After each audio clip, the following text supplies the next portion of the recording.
Hi viewers, எல்லாருக்கும் வணக்கங்க. இன்றைக்கி நம்ம யூடியூப் சேனலில் குட்டி குட்டி இன்ஃபர்மேஷனில் என்ன டாபிக் பார்க்க போகிறோம் அப்படின்னா, திலகவதியார் குரு பூஜை தான் பார்க்க போகிறோம்.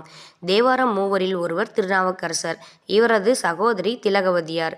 இவர் திருவதிகை மடத்தில் தங்கியிருந்து திருத்தொண்டு பல புரிந்து தை உத்திரம் நாளில் முக்தி எய்தினார்.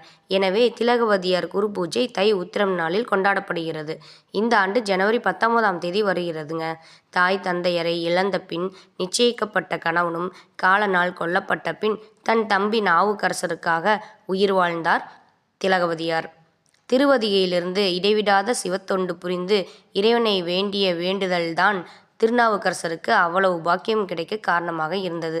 இந்த செய்தியை நம்பியாண்டார் நம்பிகள் திருநாவுக்கரசர் பெயரில் அருளிய திருநாவுக்கரசர் மாலை என்ற நூலில் விவரித்து இருக்கிறார். தமக்கையார் தொடர்பால் இத்தன்மை விளைந்தது என்கிறது திரு ஏகாதச மாலை. எனவே திருநாவுக்கரசர் அடைந்த பெருமை பெண்ணால் விளைந்த பெருமை.